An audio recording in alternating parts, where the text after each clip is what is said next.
আল্লাহ পাক রব্বুল আলামিন কত সুন্দর করে জানিয়ে দিলেন, আল্লাযীনা ইউমিনুনা বিল গায়বি ওয়া ইউকিমুনাস সালাত ওয়া মিম্মা রাযাকনাহুম ইউনফিকুন।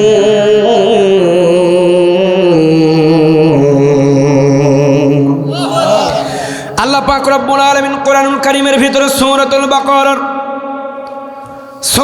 বাকারার ভিতরে আল্লাহ পাক রব্বুল আলামিন কত সুন্দর করে জানিয়ে দিলেন, আল্লাযীনা ইউমিনুনা বিল গায়ব। সর্বপ্রথম তোমরা গায়েবের উপরে ঈমান আনয়ন করবা। কিসের উপরে ঈমান আনতে হবে? সর্বপ্রথম গায়েবের উপরে ঈমান আনতে হবে। তারপর আল্লাহ পাক রব্বুল আলামিন বললেন, ওয়া ইউকিমুনাস সালাত, তারপরে তোমরা নামাজ কায়েম করো। আল্লাহ পাক রব্বুল আলামিন আবারও বলছেন, ওয়া মিম্মা রাযাকনাহুম ইউনফিকুন। তারপরে আমি আল্লাহ পাক রব্বুল আলামিন তোমাদেরকে যে রিজিক দিয়েছি, এই রিজিক থেকে আমি আল্লাহ পাক রব্বুল আলামিনের রাস্তায় তোমরা দান করো। বলেন না সুবহানাল্লাহ। আল্লাহ পাক রব্বুল আলামিন সালাত সম্পর্কে কোরআনুল কারীমের ভিতরে কমপক্ষে ৭০ বার আল্লাহ পাক রব্বুল আলামিন সালাত সম্পর্কে আয়াত নিয়ে এসেছেন। আরো কত জায়গায় আল্লাহ পাক রব্বুল আলামিন নামাজ সম্পর্কে কথা বলেছেন। যেখানে আল্লাহ পাক রব্বুল আলামিন নামাজের কথা নিয়ে আসছেন, সেখানে তারপরে আল্লাহ পাক রব্বুল আলামিন তারপরে যাকাতের কথা তুলে ধরেছে। যেখানে নামাজ সেখানে যাকাত দেওয়ার কথা বলেছেন কে? কথা বলেন, কে বলেছেন? আল্লাহ পাক রব্বুল আলামিন কোরআনুল কারীমের ভিতরে অন্য একটি আয়াতের ভিতরে আল্লাহ পাক রব্বুল আলামিন সূরাতুল বাকারার ৪৩ নম্বর আয়াতের ভিতরে আল্লাহ পাক রব্বুল আলামিন কত সুন্দর করে জানিয়ে দিতেছেন, ওয়া আকিমুস সালাতা ওয়া আতুজ যাকাতা ওয়ারকাউ মা'আর রাকিঈন। আল্লাহ পাক রব্বুল আলামিন বললেন, আর তোমরা সালাত কায়েম করবা, যাকাত প্রদান করো। আল্লাহ পাক রব্বুল আলামিন তারপরে বলছেন, ওয়ারকাউ মা'আর রাকিঈন। যেই বান্দাগুলো রুকু দেয়, আল্লাহর দরবারে সিজদা দেয়, যারা রুকু করে, রুকুকারীদের সঙ্গে তোমরা রুকু করবা। রুকু করে যারা, সিজদা যারা করে, বিনয়ী হয়ে যায়, তাদের সঙ্গে তোমরা রুকুকারীদের সঙ্গে রুকু করো। বলেন না সুবহানাল্লাহ। আল্লাহ পাক রব্বুল আলামিন সূরাতুল বাকারার ৪৫ নম্বর আয়াত রব্বুল আলামিন বলতেছেন, ওয়াস্তাঈনু বিস-সাবরি ওয়াস-সালাহ ওয়া ইন্নাহা লাকাবীরাতুন ইল্লা আলাল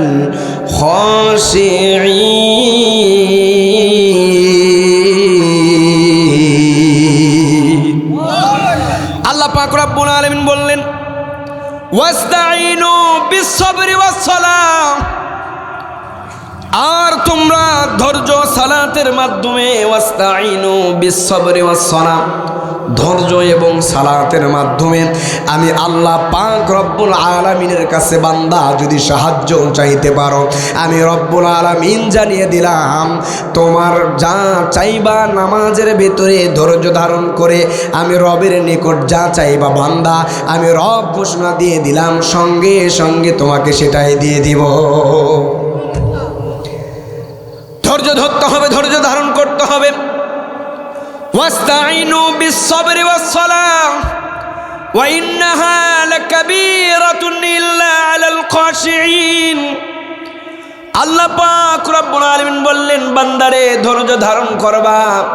ধৈর্য ধারণ যদি করতে পারো, এই ধৈর্য ধারণ করার মাধ্যমে, ধৈর্য ধারণের ভিতর দিয়ে যদি আমি আল্লাহ পাক রব্বুল আলামিনের কাছেও বান্দা যদি সাহায্য চাইতে পারো, বান্দা জানিয়ে দিলাম, আমি রব সাহায্য চাইতে দেরি, আমি আল্লাহ পাক রব্বুল আলামিন তোমাকে কোনো কিছু দিতে দেরি করব না।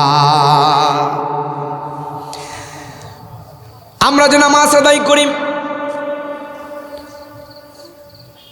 সম্মানিত প্রিয় ভাইয়েরা আমার, ভালো করে খেয়াল করবেন।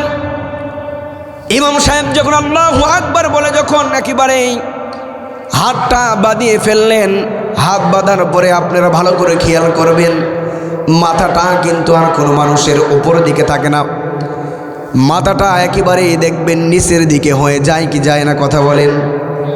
মাথাটা দেখবেন নত হয়ে যায়। ইমাম সাহেব দেখবেন কেরাত তেলাওয়াত করবে, কেরাতগুলো পাঠ করবে, নিচের দিকে হয়ে কেরাতগুলো পাঠ করতেছে। আবার আল্লাহু আকবার বলে দেখবেন ইমাম সাহেব রুকুতে যখন চলে যায়, রুকুতে যাওয়ার পরে দেখবেন ইমাম সাহেব যখন রুকুতে চলে যায় সঙ্গে সঙ্গে ইমাম সাহেব কিন্তু আবার নত হয়ে যায়। আল্লাহু আকবার বলে যখন একেবারে হাতটা বাঁধিয়ে ফেললেন, হাত বাঁধার পরে ইমাম সাহেব আবার আল্লাহু আকবার বলে সূরা কেরাত পড়ার পরে আল্লাহু আকবার বলে রুকুতে চলে যায়। ভালো করে আপনি খেয়াল করবেন, দেখবেন মাথাটা একেবারে কিন্তু নত হয়ে যায়। নামাজ এমন একটা বিষয়, নামাজ এমন একটা ইবাদত, এমন একটা ইবাদত নামাজ, যেই নামাজের ভেতরে এমন একটা ইবাদত, যেই নামাজ একমাত্র মানুষকে সমস্ত পাপাচার কাজ থেকে, নামাজ একমাত্র মানুষদেরকে পাপাচার কাজ থেকে বিরত রাখতে পারে, সরায় নিয়ে আসতে পারে। নামাজ মানুষদেরকে পাপ কাজ থেকে বিরত থাকতে দেয়। কোনো মানুষ যদি জিনাকারিনী হয়ে যায়, কোনো মানুষ যদি সুদখোর হয়, ওই মানুষটা যদি রীতিমতো নামাজ আদায় করতে পারে, আল্লাহ পাক রব্বুল আলামিন বলছেন দুনিয়াতে যত খারাপ কাজ আছে আমি আল্লাহ পাক রব্বুল আলামিন সমস্ত খারাপ কাজ থেকে বিরত থাকার জন্য যেই বান্দাটা নামাজ আদায় করবে, নামাজ একমাত্র পারবে সমস্ত পাপাচার থেকে মানুষকে বিরত রাখতে। নামাজ একমাত্র উপায় মানুষদেরকে পাপাচার থেকে, নামাজ একমাত্র আমাদেরকে সরিয়ে নিয়ে আসতে পারে, একমাত্র উপায় নামাজ। বিশ্বনবী ইন্তেকালের সময় হয়ে গেল। নবীজি ইন্তেকালের সময় কয়েকটি কথা বলেছেন। এই কয়েকটি কথার ভিতরে নবীজি নামাজের কথা নিয়ে আসছেন। নামাজের কথা নবীজি বলেছেন, নবীজি আমার ইন্তেকালের সময় হয়ে যায়, নিজের মেয়েকে ডেকে ডেকে নামাজের কথা বললেন, নিজের মেয়েকে বললেন, বিবিকে বললেন।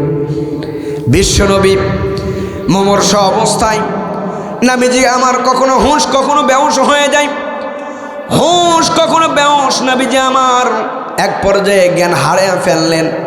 এমন তো অবস্থায় নবীজি আবার হুঁশে ফিরে আসলেন।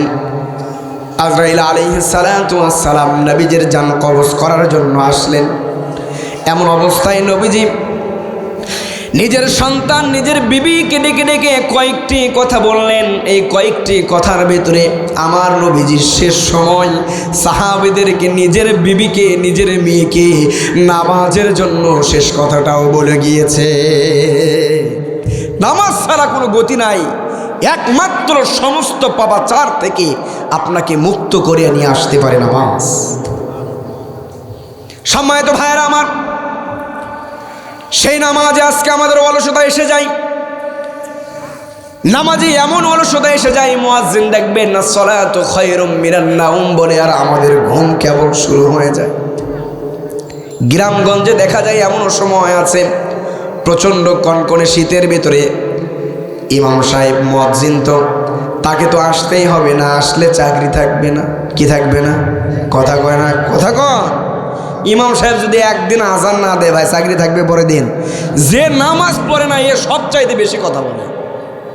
যে নামাজ পড়ে সেই ইমামকে কখনো কটাক্ষ করে কথা বলার সাহস পাবে, কিন্তু যে নামাজ আদায় করে না এর সবচাইতে জ্বালা পড়া হয় ইমাম সাহেবের বিরুদ্ধে। কারণ যারা খারাপ কাজের সঙ্গে সর্বদাই নিয়োজিত, ভালো কাজ এরা দেখতে পারে। কথা কন না কে? সম্মানিত ভাইয়েরা আমার, আল্লাহ পাক রব্বুল আলামিন বলেন ওয়াস্তাঈনু বিস-সাবরি ওয়াস-সালাম, ধৈর্য ধারণ করবা। আর ধৈর্য ধারণের ভিতর দিয়ে ও বান্দা, যদি আমি আল্লাহ পাক রব্বুল আলামিনের কাছে সাহায্য যদি চাইতে পারো, আমি আল্লাহ পাক রব্বুল আলামিন ওয়াদা দিয়ে দিলাম, ও বান্দা ধৈর্য ধারণ করে বিনয়ী হয়ে নামাজের মাধ্যমে নামাজ আদায় করবা। একমাত্র আমি রবের সন্তুষ্টর জন্য যদি নামাজ আদায় করি, আমি আল্লাহ পাক রব্বুল আলামিনের কাছে যদি চাইতে পারো, আমি রব ঘোষণা দিলাম, বান্দা যা চাইবা আমি রব তোমাকে সঙ্গে সঙ্গে দিয়ে দিব। মুসলমান ভাইয়েরা আমার, আজকে দেখবেন অনেকজন বলে, হুজুর সন্তানকে মানুষ বানাতে পারলাম না, বড় আফসোস, মাদ্রাসায় দিলাম, হাফিজে কোরআন হয়েছে, হেফজখানায় দিলাম, কয়েক পারা পরে চলে এসেছে, থাকতে পারে নাই, খুব দুষ্ট হয়ে গিয়েছে। কিন্তু আপনি ভালো করে খেয়াল করবেন, আপনার সন্তানকে মাদ্রাসায় দেন বা না দেন, আপনার সন্তানের ভিতরে যদি কোরআনের সঠিক বুঝটা যদি আপনার সন্তানের ভিতরে দিতে পারেন, সন্তানের ভিতরে কোরআনের বুঝ যদি আপনি ঠিকভাবে যদি দিতে পারেন, আপনার সন্তান সমাজের ভিতরে কখনো খারাপ কাজের সঙ্গে লিপ্ত হতে পারে না।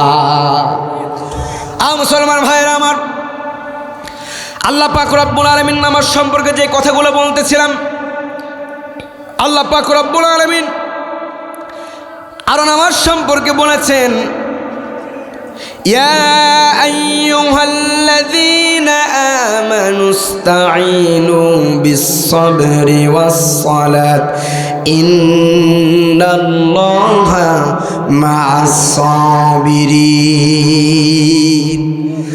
আল্লাহ পাক রব্বুল আলামিন বললেন, হে মুমিনগণ, ধৈর্য সালাতের মাধ্যমে সাহায্য চাও। ইন্নাল্লাহা মা'আস-সাবিরিন, নিশ্চয় আমি আল্লাহ পাক রব্বুল আলামিন, ইন্নাল্লাহা মা'আস-সাবিরিন, নিশ্চয় আমি আল্লাহ পাক রব্বুল আলামিন ধৈর্যশীল বান্দাদের সাথেই আছি।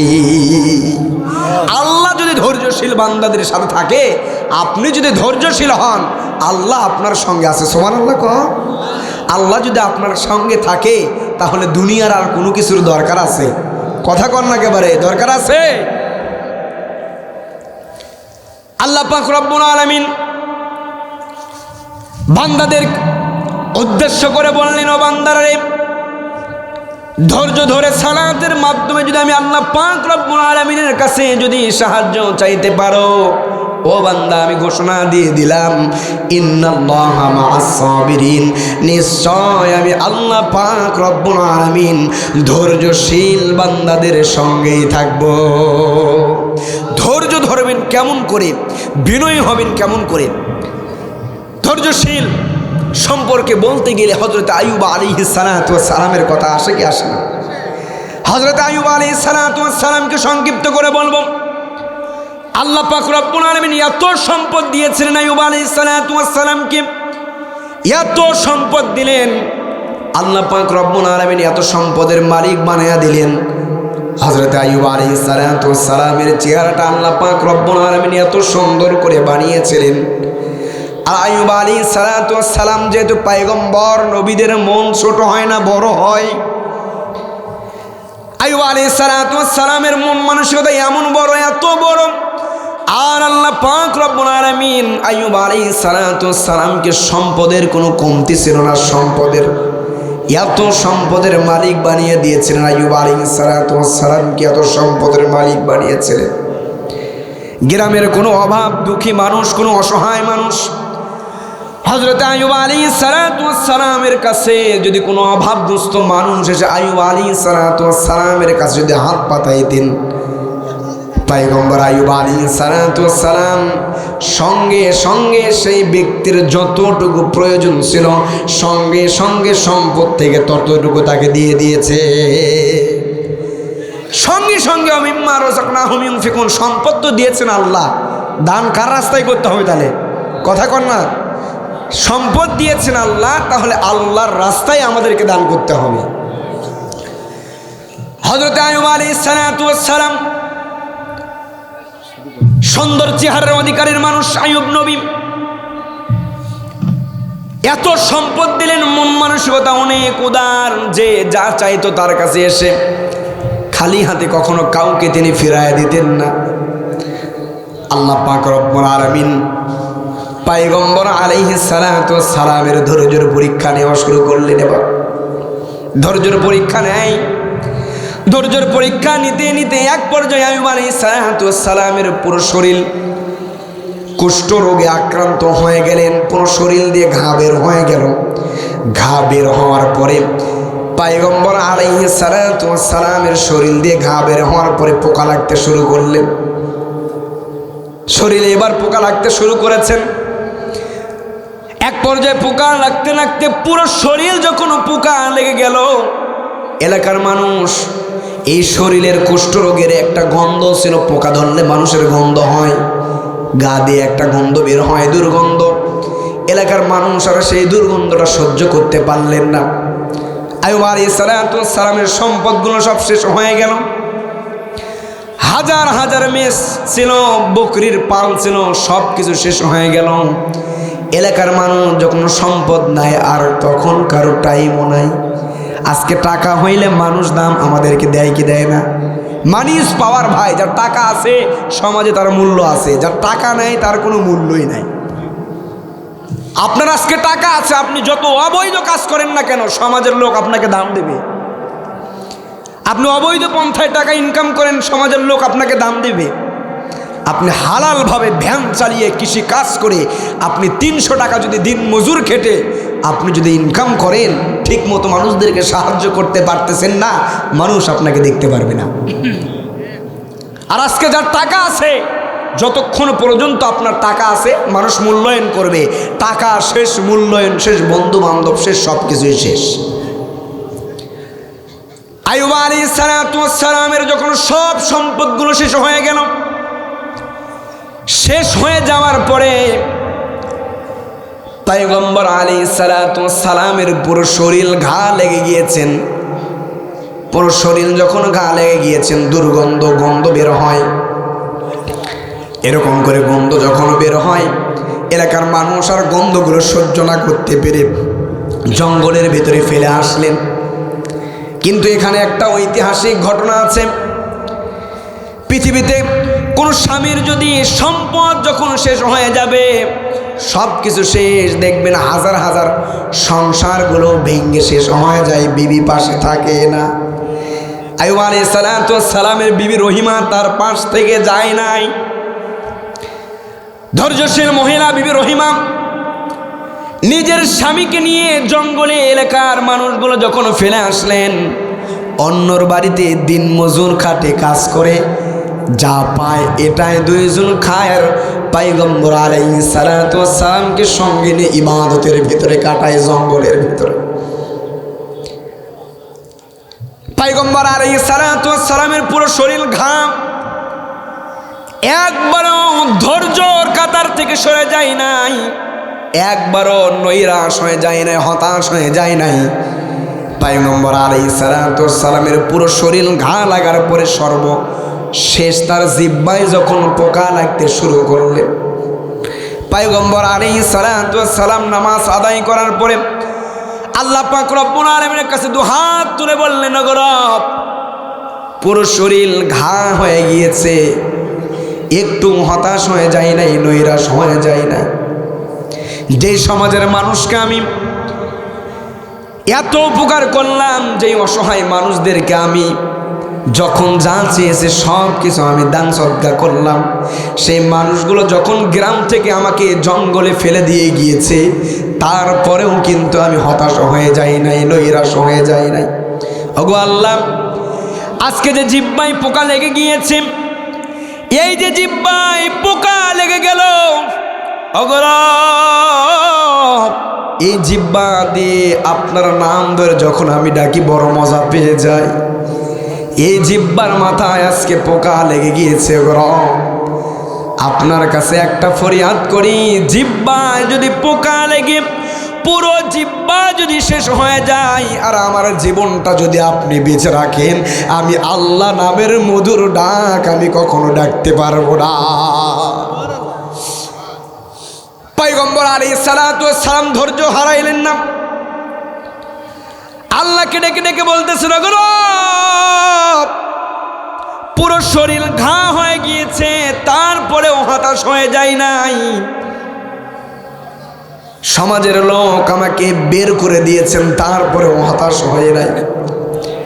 আপনি অনেক সম্পদ দিয়েছিলেন, তারপরেও আমি হতাশ হয়ে যাই নাই। কিন্তু জিহ্বায় যখন পোকা লাগতে শুরু করেছে, যে জিহ্বা দিয়ে আপনাকে ডাকলে বড় শান্তি পেতাম, মজা পেতাম, আমি যে একটা কুষ্ঠরোগে আক্রান্ত রোগী এটা বুঝতে পারতাম না। এই জিহ্বায় যদি পোকা লেগে যায় আমি আপনার মধুর নাম ডাকতে পারবো না। পয়গম্বর আলাইহিস সালাম যখন ধৈর্য নিয়ে আল্লাহ পাক রব্বুল আলামিনের কাছে এই কথা যখন তিনি বললেন, বলার পরে পয়গম্বর আলাইহিস সালাম যখন বললেন, আল্লাহ পাক রব্বুল আলামিন সঙ্গে সঙ্গে পয়গম্বর আলাইহিস সালামকে কুষ্ঠ রোগ থেকে আল্লাহ পাক রব্বুল আলামিন ভালো করে দিয়েছে। আল্লাহ চাইলে সব কিছু সম্ভব। কথা বলেন না কেন? আজকে লেডি ফিরাউনগুলো নিয়ত করেছিল 50 বছর ক্ষমতায় থাকবো, বলেছিল কি বলে নাই? কথা বলেন। আজকের লেডি ফিরাউন বলেছিল 50 বছর ক্ষমতায় থাকবো।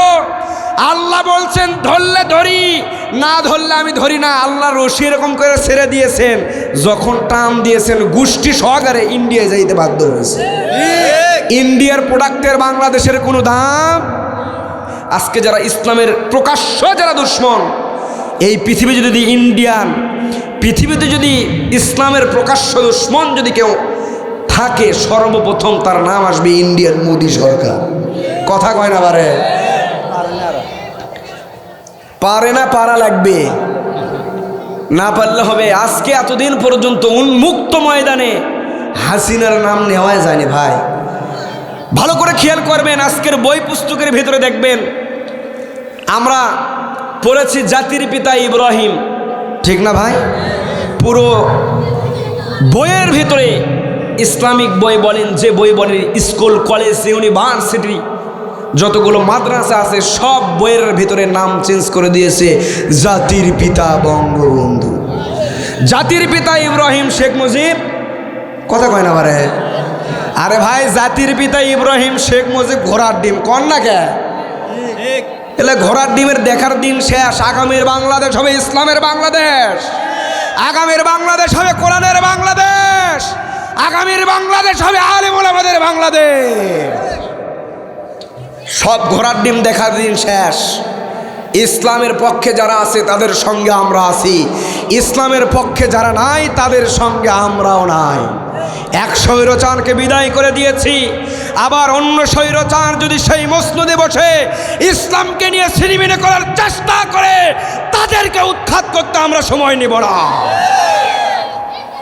সময় তো ভাইরা আমার, সমাজের ভিতরে যখন ইসলাম কায়েম হয়ে যাবে, দিন প্রতিষ্ঠিত হয়ে যাবে, সমাজের ভিতরে কোনো বাটপার থাকবে না, সমাজের ভিতরে কোনো খারাপ মানুষ থাকবে না, নামাজি মানুষ।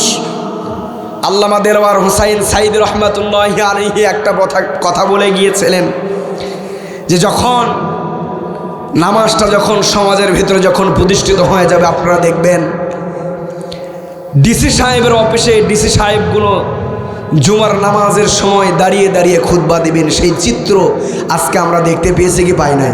কথা বলেন না কেন? পাইছি কি পাই নাই?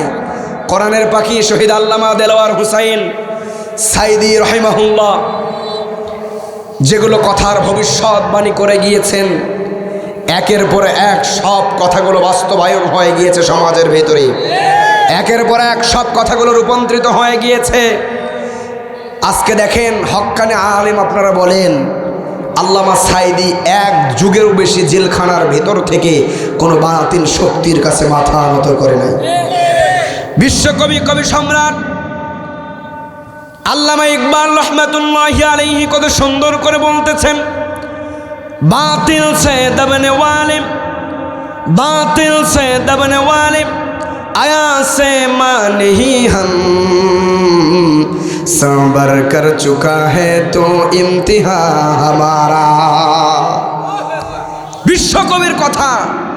মুসলমানের গর্দান তো এমন হবে, মুসলমান কোনো মুনাফিকদের সামনে মাথা নত করবে না, মুসলমান তো কোনো মুমিন তো কোনো বেঈমানের সামনে নিজের গর্দানটা কখনোই ঝুঁকিয়ে দেবে না।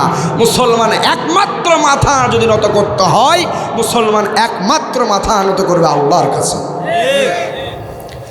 সম্মানিত ভাইয়েরা আমার, সেই সুসম্রাট কোরআনের পাখি যাকে বলা হয়েছেন, কতগুলো ভবিষ্যৎবাণী করে গেলেন, একের পর এক সব ভবিষ্যৎবাণীগুলো আল্লাহ পাক রব্বুল আলামিন সমাজের ভেতরে দুনিয়ার মাঝে বাস্তবায়ন করে দেখিয়েছেন কি দেখেন নাই? আল্লাহর ওলিদের কথা ভবিষ্যৎবাণীগুলো কখনো মিথ্যা হয় না। আল্লামা সাইদ রহমাতুল্লাহি আলাইহি বলে গিয়েছিলেন, বাংলাদেশের 12 কোটি মুসলমান গাছের তলায়, তোমরা হইল আগায়, একটু নাড়া দিবে 12 কোটি মুসলমান একটু নাড়া দিবে, মামুর বাড়ি দিল্লি গিয়ে পড়বা। মামুর বাড়ি দিল্লি গিয়ে পড়ছে কি পড়ে নাই? আজ থেকে 15 বছর আগে, 20 বছর আগে বলে গিয়েছেন 12 কোটি মুসলমান একটু গাছের গোড়ায় নাড়া দিবে, মামুর বাড়ি দিল্লি গিয়ে পড়বা। পড়ছে কি পড়ে নাই? কথা কয় না বারে, পড়ছে কি পড়ে নাই? আল্লামা সাঈদী রাহিমাহুল্লাহ বলেছিলেন, এমন সময় আসবে ইঁদুরের গর্তও তোমরা খুঁজে পাবা না। পালানোর জন্য ইঁদুরের গর্ত খুঁজে পেয়েছে, মাত্র 20 মিনিট সময়, 40 মিনিট সময় পেয়েছিল। যাওয়ার আগে অন্তত পক্ষে ভাই গণভবনে কত খুরমা পোলাও রোস্ট করে গেল, খাওয়ার ভাগ্য হলো? কথা কয় না, খাওয়ার ভাগ্য হলো? আর্মি অফিসার বলতেছেন, ওয়াকার মাত্র 40 মিনিট সময়, অমুক জায়গা থেকে ছাত্র সমাজ এই গণভবন ঘেরাও করতে আসতে লাগবে 40 মিনিট, আর আপনার এখান থেকে পালানোর জন্য 40 মিনিট হাতে সময় আছে। শেষ সময় যদি আপনি কিছু বলতে চান, আপনার হাড্ডি মাংসও খুঁজে পাওয়া যাবে না। কথা কয় না বারে, হাড্ডি মাংসও খুঁজে পাওয়া যাবে না। শেষ সময় পালাতে বাধ্য হয়ে গিয়েছে।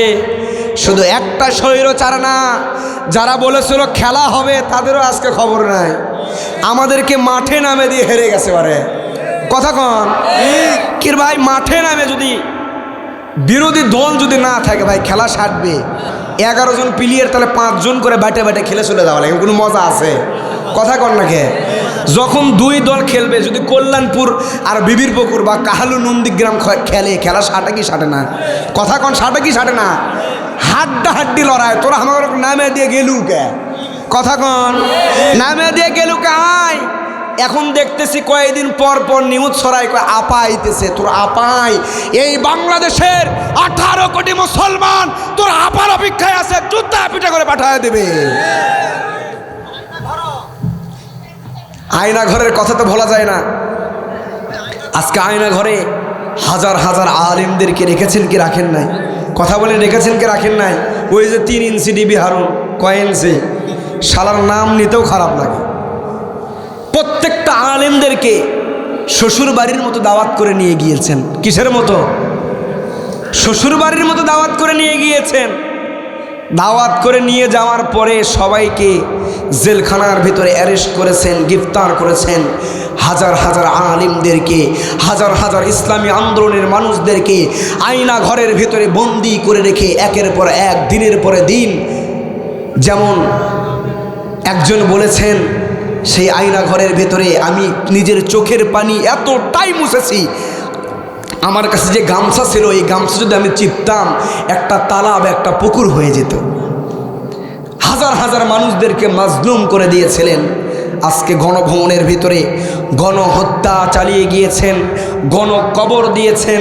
তারপরেও এদের নাম এখনো পর্যন্ত এই বাংলার জনতার ভেতরে, এদের নাম, এদের সাপোর্ট যারা নেবে, বাংলাদেশের তাওহীদি মুসলমান যেখানে থাকবেন, স্বৈরাচারীরা যেখানেই থাকবে, এই স্বৈরাচারীর দোসরদেরকে পিটায়া সামরা তুলাইয়া দেবে।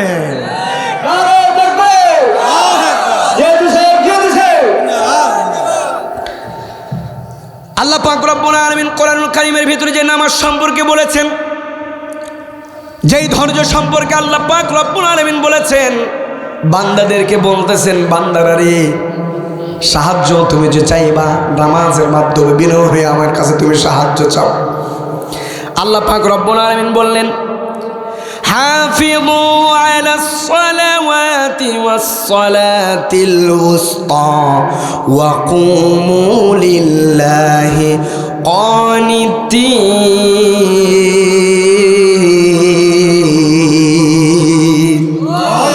আল্লাহ পাক রব্বুল আলামিন বললেন, তোমরা সালাত সমূহ মধ্যবিত্ত সালাতের হেফাজত করো এবং আল্লাহর জন্য দাঁড়িয়ে যাও, বিনয়ী হয়ে যাও। আল্লাহর জন্য দাঁড়ায় যেতে হবে, আল্লাহর জন্য বিনয়ী হতে হবে। একমাত্র আল্লাহ পাক রব্বুল আলামিনের কাছে ছাড়া অন্য কোনো মানুষের কাছে যদি কোনো মানুষ বিনয় হয়ে যায়, ওই মানুষ আর ইমানদার থাকতে পারে না, সঙ্গে সঙ্গে কাফের দ্বারা পরিপূর্ণ হয়ে যায়। মুসলমান মুসলমান ইমানদার একমাত্র আল্লাহকে ছাড়া অন্য কারো কাছে মাথা নত করবে? সম্মানিত ভাইয়েরা আমার, আল্লাহ পাক রব্বুল আলামিন সমাজের বুকের যে নামাজের কথা বলেছেন, যে নামাজ কায়েম করার কথা আল্লাহ পাক রব্বুল আলামিন বললেন, নামাজ কায়েম করো রে বান্দা, নামাজ কায়েম করো, নামাজ কায়েম করো। সমাজের ভেতরে যদি নামাজ কায়েম হয়ে যায়, চুরি বন্ধ হয়ে যাবে, চাঁদাবাজ বন্ধ হয়ে যাবে, সমাজের ভিতরে ইফটিজিং বন্ধ হয়ে যাবে, নারী দর্শনকারী বন্ধ হয়ে যাবে। ইসলাম যখন কায়েম হয়ে যাবে সমাজের ভিতরে, আর কোনো খারাপ অশ্লীল কোনো কিছু থাকবে না। এ তো গত কয়েকদিন আগে দেখলাম সিনেমা জগতের একজন নায়িকা, শুধু একটু শুনলাম, তিনি বলতেছেন জামাত ইসলাম ক্ষমতায় আসুক, এটা আমরা চাই, কিন্তু জামাত ইসলাম ক্ষমতায় আসলে আমরা তো সিনেমা বানাতে পারবো না। কি বানাতে পারবে না? কথা কয় না ভাই। করছে জামাত ইসলাম ক্ষমতায় আসলে আমরা তো সিনেমা বানাতে পারবো না। তো পরে লাস্ট কথা বলতে বলতে উনি বললেন যে জামাত ক্ষমতায় আসুক সমস্যা নাই, আমরা কি করব, সেইভাবে ইসলামিক মুভি বানাবো। নাউজুবিল্লাহ কম। আজকে সমাজের ভেতরে দেখবেন হারামগুলোকে যারা ফলো করে, হারাম কাজকে যারা ফলো করে, এ হারাম কাজের ভেতরে যারা একবার পা রাখে, হারাম থেকে ফিরে আসা বড় কঠিন হয়ে যায়। খারাপ কাজের ভেতরে যারা লিপ্ত হয়ে যায়, এই খারাপ কাজ থেকে আবার ভালো কাজে আসতে অনেক সময় লেগে যায়।